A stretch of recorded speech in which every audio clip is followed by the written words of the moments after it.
बिस्मिल्लाहिर्रहमानिर्रहीम। अस्सलाम वालेकुम डियर स्टूडेंट्स, आज इस वीडियो में मैं आपको सी इन और सी आउट स्टेटमेंट के बारे में गाइड करूंगा कि उनको किस तरह सी प्लस प्लस लैंग्वेज के अंदर और प्रोग्राम के अंदर यूज़ किया जाता है। तो आज हम इन दोनों स्टेटमेंट्स को डिस्कस करेंगे या इन ऑब्जेक्ट्स को डिस्कस करेंगे, सी इन और सी आउट। तो हम इनको कुछ वेरिएबल्स के साथ यूज़ करेंगे, विदाउट वेरिएबल भी हम इनको यूज़ करेंगे। सी आउट स्टेटमेंट को हम वेरिएबल कहाँ कैसे उसमें ऐड किया जाता है, या उसके अंदर हमने कांस्टेंट स्ट्रिंग ऐड करनी हो तो वो हम कैसे करेंगे। तो सबसे पहले हम सी आउट स्टेटमेंट की तरफ चलते हैं। सी आउट स्टेटमेंट के लिए ये सी आउट का कीवर्ड यूज किया जाता है, उसके बाद लेस देन साइन आएगा, इसको इंसर्शन ऑपरेटर भी कहते हैं। उसके बाद आपके पास ऑप्शन होता है कि आप कोई value as it is print करवाना चाहते हैं। आपने कोई भी ऐसी स्टेटमेंट लिखनी है जो आप चाहते हैं कि कंसोल के ऊपर, आउटपुट स्क्रीन के ऊपर एज इट इज प्रिंट हो जाए। तो उसके लिए आप क्या करेंगे, डबल कोट्स लगाएंगे, ओपन और क्लोज। उसके दरमियान में आप स्टार्ट करेंगे अपना लिखना, जो भी आप लिखना चाहते हो। जैसे कि मैं यहाँ पे लिख देता हूँ, वेलकम टू पाकिस्तान, और हम एंड पे सेमीकोलन लगाएंगे और इसको हम क्लोज कर देंगे।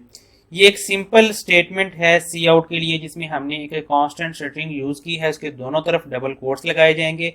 इसके अंदर जो भी हम लिखेंगे वो एज इट इज प्रिंट हो जाएगा। मैं इसको रन करके दिखाता हूँ आपको। देखें, यहाँ पे लिखा आ रहा है वेलकम टू पाकिस्तान। अब इसी स्ट्रिंग के अंदर हम कुछ भी और मॉडिफाई कर देते हैं। मैं यहाँ पे ये कुछ न्यूमेरिक वैल्यूज और कुछ सिंबल्स कुछ भी ऐड करता जाऊंगा, इस पे कोई फर्क नहीं पड़ेगा। जैसा मैंने यहाँ पे लिखा है एज इट इज हमारा आउटपुट आएगा। ये देखें, जो मैंने इस डबल कोट्स के अंदर ऐड कर दिया था वैसा ही हमारे पास आउटपुट आ रहा है, इसमें कोई डिफरेंस नहीं है। हम आप सी आउट स्टेटमेंट के अंदर डबल कोट्स के अंदर वो वैल्यू लिखेंगे जिसको जिस फॉर्मेट के अंदर आप एज इट इज प्रिंट करवाना चाहते हो। जो स्टेटमेंट, जो आप इंफॉर्मेशन शो करवानी आप चाहते हैं कि ये एज इट इज स्क्रीन के ऊपर प्रिंट हो जाए, तो उसके लिए आप क्या करेंगे, डबल कोट्स यूज करेंगे और उसके अंदर अपनी वो वैल्यू लिखेंगे। तो नेक्स्ट देखते हैं कि हम वेरिएबल को कैसे यूज करेंगे इसके साथ, सी आउट के साथ। तो मैं यहाँ पे एक वेरिएबल डिक्लेयर करता हूँ इंटीजर टाइप का, और उसका नेम रख लेते हैं जी x। उसको वैल्यू असाइन कर देते हैं जी 500। अब मैं चाहता हूँ कि मैं इस वेरिएबल को यहाँ पे प्रिंट करवा दूँ। इसके लिए क्या करना होगा, मुझे यहाँ पे जस्ट x लिखना है, इसके साथ मुझे और कुछ नहीं लगाना। इसके दोनों तरफ डबल कोट, सिंगल कोट या और कुछ भी यूज नहीं किया जाएगा। जब मैंने ये वेरिएबल x यहाँ पे डिक्लेयर किया, इसको वैल्यू 500 असाइन कर दी, तो यहाँ पे जब मैं सी आउट को इसको लिखूंगा तो यहाँ पे क्या प्रिंट होगा, x नहीं प्रिंट होगा बल्कि x की वैल्यू प्रिंट होगी। तो हम इसको अभी आउटपुट करके देखते हैं। ये देखें, इसकी वैल्यू 500 प्रिंट हो रही है। अगर यहाँ पे आप ये करें कि इसको डबल कोट्स लगाएं, ओपन एंड क्लोज, उसके अंदर x लिख देंगे। अब ये x वेरिएबल नहीं रहा, अब ये एक कांस्टेंट स्ट्रिंग है। जो भी आप यहाँ पे लिखेंगे वो एज इट इज प्रिंट होने वाली चीज है। ये देखिए, मैंने इसको रन किया है और ये x प्रिंट हो रहा है। इसका इस वेरिएबल के साथ कोई ताल्लुक नहीं रहा। अगर आप इसको एज ए वेरिएबल यूज करना चाहते हैं तो फिर इसके दोनों तरफ डबल कोट्स नहीं लगाए जाएंगे, इसको एज इट इज लिखा जाएगा। ये अपनी वैल्यू प्रिंट करवा देगा। ठीक हो गया। तो नेक्स्ट हम देखते हैं कि एक ही सी आउट स्टेटमेंट के अंदर आप वेरिएबल और कांस्टेंट स्ट्रिंग दोनों कैसे प्रिंट करवा सकते हैं। उसके लिए मैं आपको बताता हूं। यहाँ पे हम लिख लेते हैं जी वेरिएबल एज, और यहाँ पे साइन कर देते हैं इसको वैल्यू 24। मैं यहाँ पे चाहता हूँ कि ये मैं इसकी वैल्यू प्रिंट करवाऊं। मैं यहाँ पे लिख देता हूँ इस वेरिएबल का name as, as it is इसकी वैल्यू प्रिंट हो जाएगी। यहाँ पे इसकी वैल्यू क्या है, 24, तो इसने 24 प्रिंट करवा दिया। अब यूजर की आसानी के लिए हम चाहते हैं कि साथ हम एक स्टेटमेंट ऐड कर दें ताकि उसको पता चल जाए कि ये 24 क्या चीज है, किस चीज की वैल्यू है। तो उसके लिए हम क्या करेंगे, हम इसको पहले यहाँ से रिमूव करते हैं। हम सी आउट स्टेटमेंट स्टार्ट करें, पहले हम कांस्टेंट स्ट्रिंग ऐड करेंगे। वो हम एक लाइन जो है एज इट इज प्रिंट करवाना चाहते हैं, तो हम यहाँ पे लिखेंगे माई एज इज, यहाँ तक हम एज इट इज प्रिंट करवाना चाहते हैं। उसके आगे हम इस वेरिएबल की वैल्यू प्रिंट करवाना चाहते हैं। तो यहाँ पे लेस देन साइन, जहाँ ये क्लोजिंग ब्रैकेट है, उसके बाद आप दोबारा लेस देन साइन लगाएंगे और फिर आप अपना वेरिएबल का नेम लिखेंगे और एंड कर देंगे। अब क्या होगा कि इतना पोर्शन जो है इस लाइन का, सी आउट का, एज इट इज प्रिंट हो जाएगा। उसके आगे इसकी वैल्यू 24 प्रिंट हो जाएगी। तो हम इसको एग्जीक्यूट करके देखते हैं। देखिए, माई एज इज 24। इसका जरूरी नहीं है कि आप एक ही लाइन में प्रिंट करवाएं, आप इसको यहां से कट कर लें, आप नेक्स्ट लाइन में भी सी आउट ऐड कर सकते हैं। ये पहला जो सी आउट स्टेटमेंट है वो आपको सिर्फ ये प्रिंट करवा देगा कि माई एज इज, यहां तक लाइन प्रिंट हो जाएगी। मैं इसको अभी यहां से कट कर लेता हूं, मैं आपको रन करके दिखाता हूं। सिर्फ लिखा आ रहा है माई एज इज, यहाँ पे हम इसको क्लोज करते हैं। आगे हम इस वेरिएबल एज की वैल्यू प्रिंट करवाना चाहते हैं, तो ये नेक्स्ट लाइन हम ऐड कर देंगे इसके अंदर। तो इसको अब रन करते हैं, तो आप देखें क्या लिखा आ रहा है। पहली लाइन ने कितना प्रिंट करवाया, यहां तक माई एज इज, इस लाइन ने, लाइन नंबर 6 ने। उसके आगे लाइन नंबर 7 ने क्या वैल्यू प्रिंट करवा दी अपनी, 24। तो फुल हमारे पास एक जो आउटपुट सेंटेंस आ रहा है वो क्या है, माई एज इज 24। ठीक है, तो ये हम दो डिफरेंट लाइंस के अंदर भी कर सकते हैं। अगर आप चाहते हैं कि मैं ये दो डिफरेंट लाइंस ना ऐड करूं, एक ही लाइन के अंदर करूं, तो फिर क्या करना होगा, जहां पे हमारी ये कांस्टेंट स्ट्रिंग जो कि डबल कोट्स के अंदर इनक्लोज है, ये एंड हो रही है, उसके बाद आप अगेन लेस देन साइन लगाएंगे और फिर ये वेरिएबल यूज करेंगे जो कि यहाँ पे क्या है, एज, जिसकी वैल्यू हम प्रिंट करवाना चाह रहे हैं। तो उसको इस तरह लिखा जाएगा जी। ये देखें इसका आउटपुट फिर वही आ रहा है। आपने स्टार्ट में कांस्टेंट स्ट्रिंग यूज की जिसको हमने एज इट इज प्रिंट करवाना था, उसके बाद हमने वेरिएबल यूज किया। अगर आप चाहते हैं कि इसके बाद फिर मैं कांस्टेंट स्ट्रिंग ऐड करूं, तो फिर वो क्या किया जाएगा, उसके लिए फिर यही काम हमने करना है। फिर लेस देन साइन लगाएंगे, फिर डबल कोट्स लगाएंगे, उसके अंदर लिखेंगे जो भी आपने लिखना होगा, एक्स वाई जी, जो भी आप, वो डिपेंड करता है आपके सिनेरियो पे। लाइक मैं यहाँ पे नेम लिख देता हूँ जी, अली। अब ये सेंटेंस क्या प्रिंट होगा, माई एज इज 24 अली। ठीक है, ये देखें।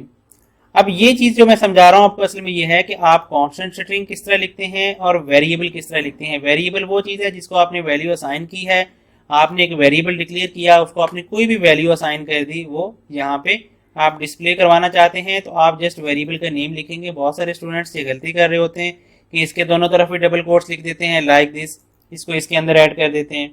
अगर मैं इसको इसके अंदर ऐड कर दूंगा तो फिर क्या होगा, ये वर्ड प्रिंट हो जाएगा एज। ये देखें, माई एज इज एज। अब यहाँ पे ये एज है, ये वेरिएबल नहीं रहा। अगर आपने इसको वेरिएबल यूज करना है तो यहाँ से कट करेंगे और फिर लेस देन साइन लगाएंगे और इसको जहां पे यूज करेंगे आप, तो फिर क्या होगा, ये एज ए वेरिएबल ट्रीट होगा और ये अपनी वैल्यू प्रिंट करवाएगा। तो ये था इंटीजर के साथ। इसी तरह आप अगर स्ट्रिंग, फ्लोट, डबल, किसी भी और डाटा टाइप का वेरिएबल यूज करना चाहते हैं तो वो भी सेम ऐसे ही होगा। मैं यहाँ पे स्ट्रिंग टाइप का एक वेरिएबल ले लेता हूँ, नेम, और उसको मैं वैल्यू असाइन कर देता हूँ फैसल। ठीक है, और अब हम इसको डिस्प्ले करवाना चाहते हैं। मैं यहाँ पे पहली स्टेटमेंट लिखता हूँ सी आउट। ठीक है, मैं अगर यहाँ पे नेम लिखूंगा तो अब क्या प्रिंट होगा, ओनली ये वैल्यू इसकी क्या है, फैसल। अब इसको मैं जरा यहाँ से कमेंट कर देता हूँ ताकि ये एग्जीक्यूट ना हो, सिंगल सिर्फ यही लाइन एग्जीक्यूट करके इसका आउटपुट देखते हैं। और ये देखें इसने क्या प्रिंट करवा दिया, फैसल। जस्ट एक सेंटेंस, एक वर्ड जो हमारी इसकी वैल्यू थी वो प्रिंट हो रही है। अगर मैं इसके दोनों तरफ डबल कोट्स लगा देता हूं तो फिर क्या होगा, फिर ये जस्ट वर्ड प्रिंट होगा नेम का। यहाँ पे ये वेरिएबल नहीं रहा। वेरिएबल कब होगा, जब आप उसके दोनों तरफ डबल कोट्स नहीं लगाएंगे, तब वो एज ए वेरिएबल ट्रीट होगा। कुछ स्टूडेंट्स ये गलती कर रहे होते हैं कि उन्होंने वेरिएबल डिक्लेयर भी किया है, अभी स्टार्ट है, सीख रहे हैं, तो वो अपना नेम प्रिंट करवाना चाहते हैं, वेरिएबल डिक्लेयर भी कर दिया, उसको वैल्यू भी असाइन कर दी। यहाँ पे वो क्या करते हैं, यहाँ पे वो कहते हैं हमने अपना नेम प्रिंट करवाना है, तो वो यहाँ पे डायरेक्ट अपना नेम प्रिंट करवा देते हैं। कर सकते हैं, सिंटैक्स के लिहाज से ये गलत नहीं है, लेकिन लॉजिकली गलत है। आपका असल पर्पस ये होगा, उस वक्त आप ये सोच के प्रोग्राम लिख रहे होंगे कि मैं अपना नेम प्रिंट करवाऊं या इस वेरिएबल को यूज करके देखूं। वेरिएबल का यूज समझने के लिए आप प्रैक्टिस कर रहे हैं, तो वहां पे आप क्या करेंगे, आपका ये लिखना गलत नहीं है, लेकिन आप असल में इसका यूज करना चाह रहे हैं। अगर आप इस सेंटेंस का, इस वेरिएबल का और इसकी वैल्यू का यूज इस लिहाज से करना चाह रहे हैं, तो यहाँ पे आप लिखेंगे नेम। ठीक है, तो इसके अकॉर्डिंग इसकी वैल्यू प्रिंट होगी। अगर आप चाहते हैं कि इसके स्टार्ट में भी उसी तरह मैं एक सेंटेंस प्रिंट करवाऊं, तो क्या करना होगा, यहाँ से हमें पहले डबल कोट्स लगाएंगे। ठीक है, माई नेम इज, और फिर आपने वेरिएबल प्रिंट करवाना है तो उसके लिए पहले फिर लेस देन साइन लगाएंगे। ये देखें, माई नेम इज फैसल। अब हम दोनों स्टेटमेंट्स को प्रिंट करवा देते हैं। मैं यहां से इसको खत्म कर रहा हूं और ये देखें, my name is Faisal, my age is 24, दोनों एक ही लाइन में प्रिंट हो रहे हैं। अगर आप चाहते हैं कि दोनों डिफरेंट लाइन में प्रिंट हो तो हमारे पास लाइन ब्रेक करने के दो डिफरेंट ऑप्शंस हैं। स्लैश एन भी यूज कर सकते हैं और एंड एल कमांड भी यूज कर सकते हैं। स्लैश एन अगर आपने यूज करना है तो वो डबल कोट्स के अंदर यूज होगा, मैं यहाँ पे यूज करता हूँ। पहली लाइन मेरी ये प्रिंट हो जाएगी, फर्स्ट लाइन में प्रिंट हो गया। जैसे मैं चाहता हूँ कि दूसरी लाइन का प्रिंट स्टार्ट हो, आउटपुट स्टार्ट हो, तो उससे पहले लाइन ब्रेक हो जाए, तो मैं इस लाइन के स्टार्ट में लाइन एंड कर दूंगा, न्यू लाइन ऐड कर दूंगा, या मैं इस लाइन के एंड से लाइन एंड करूंगा कि जब ये आउटपुट खत्म हो तो एक लाइन आगे चला जाए, आउटपुट अगला जो भी सी आउट स्टेटमेंट ये प्रिंट हो वो नेक्स्ट लाइन पे प्रिंट हो। तो पहले हम स्लैश एन को देख लेते हैं। ये देखें, अब ये दूसरा आउटपुट जो था वो नेक्स्ट लाइन में ऐड हुआ है। अगर आप चाहते हैं कि मैं यहाँ पे ऐड करूं तो उसके लिए क्या करना होगा, मैं इसको खत्म कर देता हूं। एंड के ऊपर आपके पास अगर स्लैश एन आपने यूज करना है तो वो डबल कोट्स के अंदर यूज होगा, फिर आप लेस देन साइन लगाएंगे, फिर आप स्लैश एन यहाँ पे लिखेंगे। एक तो हमारे पास ये ऑप्शन है, ठीक है, बिल्कुल हमारे पास ठीक आउटपुट आ रहा है। अगर आप ये दोबारा स्लैश एन यूज नहीं करना चाह रहे, एंड एल यूज कर सकते हैं। अब यहाँ पे जहां पे ये लाइन एंड करेगा, नेक्स्ट लाइन पे आउटपुट आना चाहता है आपका, तो आप यहाँ पे एंड एल यूज करेंगे। इसको भी जब हम एग्जीक्यूट करेंगे तो ये भी सेम आउटपुट देगा।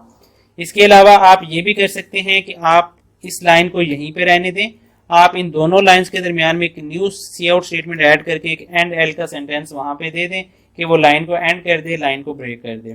तो यहाँ पे मैं इसको एग्जीक्यूट करके दिखाता हूँ, देखें इसका भी सेम वही आउटपुट आ रहा है। अब इनका मकसद एक ही है, लाइन एंड करना, नेक्स्ट लाइन पे जाना। ये एंड लाइन कर रहा है, जहां पे आपका सेंटेंस एंड होगा उसके आगे नई लाइन ऐड कर देगा, नेक्स्ट लाइन पे आपका कर्सर ले जाएगा लिखने के लिए। जिस तरह आप सिंपल वर्ड के अंदर कुछ टाइप कर रहे हो, या जिस तरह मैं यहाँ पे टाइप कर रहा हूँ आपके सामने कुछ भी XYZ, मैं चाहता हूँ कि मैं यहाँ की इसके बाद नेक्स्ट लाइन पे चला जाऊँ, तो मैं इंटर प्रेस करता हूँ, तो अगली लाइन पे मैं ऐसे लिखना शुरू कर दिया, फिर इंटर प्रेस किया, फिर नेक्स्ट लाइन पे। इसी तरह इन दोनों का पर्पज, एंड एल और स्लैश एन का भी यही पर्पज है कि आप डिफरेंट लाइन्स या न्यू लाइन, अगर आप 2-3 लाइन ऐड करने छोड़ना चाहते हैं तो फिर आप मल्टीपल टाइम यूज करेंगे। जैसे मैं यहाँ पे करके बताता हूँ, एक बार स्लैश एन किया, एक लाइन ब्रेक करेगा, दोबारा किया 2 लाइन ब्रेक कर देगा, अगेन किया तो 3 बार वो लाइन ब्रेक कर देगा, तीसरी लाइन पे चला जाएगा। सेम ऐसे ही मैं इसको यहाँ पे अब आपको आउटपुट करके इसका दिखा देता हूँ। तो ये देखें, पहला हमारा सेंटेंस प्रिंट हुआ, उसके बाद उसने हमने 3 बार स्लैश एन यूज किया, तो उसने 3 बार लाइन ब्रेक की और फिर नेक्स्ट जाके ये वाली स्टेटमेंट आउटपुट करवाई। तो ठीक हो गया। ये हमारा कंसेप्ट था सी आउट स्टेटमेंट का। उसके अंदर हम कांस्टेंट स्ट्रिंग कैसे प्रिंट करवाते हैं, ऐसी वैल्यू जिसको हम एज इट इज प्रिंट करवाना चाहते हैं, आउटपुट करवाना चाहते हैं, या हम वेरिएबल्स को किस तरह यूज करते हैं यहाँ पे। अब आ जाते हैं हम सी इन स्टेटमेंट के साथ। अब मेरे पास ये एक वेरिएबल है एज, मैं इसका इनपुट लेना चाह रहा हूँ यूजर से, मैं इसकी वैल्यू खुद नहीं असाइन कर रहा। उसके लिए मुझे क्या करना होगा, मैं यूजर को पहले तो एक आउटपुट मैसेज डिस्प्ले करवाऊंगा यहाँ पे, ताकि मैं उससे वैल्यू लूँ तो मुझे उसको कुछ बताना पड़ेगा कि मैं किस चीज के लिए उससे वैल्यू ले रहा हूँ। मैं यहाँ पे लिखता हूँ इंटर योर एज, ठीक है, और उसके बाद मुझे सी इन स्टेटमेंट को यूज करना होगा जी। इसको भी मैं यहां से रिमूव कर देता हूं। अब ये मेरे पास एक फर्स्ट लाइन में एक मैसेज डिस्प्ले करवा दिया यूजर को, ये एज इट इज यूजर के सामने डिस्प्ले हो जाएगा, इंटर योर एज। फिर सी इन कमांड जो कि यूज की जाती है कीबोर्ड से टाइप किया हुआ इनपुट लेने के लिए। आप कीबोर्ड से जो भी इंटर करेंगे वो सी इन स्टेटमेंट के जरिए आप हासिल कर सकते हैं। यहाँ पे मैं वो वेरिएबल जो लिखूंगा, इस सी इन कमांड ने जो भी वैल्यू रीड करनी है जो आप कीबोर्ड से एंटर कर रहे होंगे, उसको रीड करने के बाद, गेट करने के बाद इस वेरिएबल में स्टोर कर देगा, ठीक है। तो अब हम यहाँ पे ये मैसेज डिस्प्ले करवा देते हैं, योर एज इज। हम वही एज प्रिंट करवा देंगे जो कि यूजर ने एंटर की हुई होगी। यहाँ पे हम उससे इनपुट ले रहे हैं और फिर हम एज इट इज उसको प्रिंट करवा देते हैं। इसका पर्पस सिर्फ यही है कि हम समझ सकें कि सी इन और सी आउट किस तरह होता है। मैं यहाँ पे इसको रन कर रहा हूँ और मैं यहाँ पे एज इंटर कर देता हूँ 25। तो देखें योर एज इज 25। ये सेंटेंस जो हमारा यूज हो रहा है यूजर से इनपुट लेने के लिए, कीबोर्ड से जो भी आप वैल्यू एंटर करेंगे वो इस सी इन स्टेटमेंट ने रीड करनी होती है। और ये हम जो वेरिएबल यहाँ पे यूज करेंगे, वो कोई भी वेरिएबल आप यहाँ पे यूज करेंगे अकॉर्डिंग टू डाटा टाइप। आप इंटीजर टाइप की वैल्यू इनपुट करवा रहे हैं तो आपका वेरिएबल इंटीजर टाइप का होगा, वो वैल्यू इनपुट करेगा और रिसीव करके इस वेरिएबल में स्टोर कर देगा। आपकी वैल्यू यहाँ पे मैं चेंज कर देता हूँ, नेम कर देता हूँ, ठीक है। अब अगर मैं यहाँ पे नेम इंटर कर रहा हूँ तो ये वैल्यू जो है ये स्ट्रिंग टाइप की वैल्यू है। ये एक वर्ड होगा, एक सेंटेंस होगा, 2-3 डिफरेंट वर्ड से मिलकर आपका नेम बन सकता है। वो एक सेंटेंस आप उसको कह सकते हैं, लेकिन वो वैल्यू इंटीजर टाइप की हरगिज नहीं है, तो इस वेरिएबल में स्टोर नहीं होगी। अभी अगर मैं यहाँ पे इसको आपको रन करके दिखाता हूँ तो ये उसका एरर जनरेट कर देगा। ठीक है, ये देखें यूर एज इज 0। अब देखें इस वेरिएबल एज के अंदर ये वैल्यू स्टोर ही नहीं हुई, सेव ही नहीं हुई, उसने इसकी बाय डिफॉल्ट वैल्यू इस डेटा टाइप के अकॉर्डिंग 0 प्रिंट करवा दी। अब ये वेरिएबल एज जो है ये खाली है, ये वैल्यू इसमें नहीं जा सकी। मैं जस्ट यहाँ पे इसकी जो डेटा टाइप चेंज करता हूँ और अब देखें अब ये सही वर्क करेगा। अब हमारी जो वैल्यू है वो इस डेटा टाइप के अकॉर्डिंग है, तो देखें उसने वैल्यू रिसीव भी की, रीड करके इस वेरिएबल में स्टोर की और फिर इसको आउटपुट भी करवा दिया। तो ये सी इन और सी आउट स्टेटमेंट का यूज़ है। बाकी आप जब मजीद प्रैक्टिस करेंगे, नेक्स्ट आगे प्रोग्राम लिखेंगे, तो ये हमारी रोज़ की रूटीन होगी कि हम यूज़र से इनपुट करवा भी रहे होंगे सीन के थ्रू, और उसको कुछ ना कुछ output after the process of program, जो भी हमने उसके अंदर उसकी फंक्शनैलिटी लिखी होगी उसके अकॉर्डिंग हम उसको मैसेज डिस्प्ले भी करवा रहे होंगे। तो मेरा ख्याल है कि अब आप लोगों को सी इन और सी आउट स्टेटमेंट का बेसिक कंसेप्ट जो है वो समझ आ गया होगा। इससे आगे भी ये सी इन सी आउट स्टेटमेंट्स यूज़ होती हैं, जब हम फंक्शंस भी इसमें कॉल कर सकते हैं, हम पॉइंटर को इसके अंदर यूज़ कर सकते हैं और भी बहुत कुछ, लेकिन वो नेक्स्ट स्टेज के ऊपर होगा। अभी आप बिजनेस लेवल पे हैं, तो यहाँ तक मैं इतना ही कंसेप्ट देना चाहता था आपको। आई होप आपको ये समझ आ गया होगा। थैंक यू, अल्लाह हाफिज़।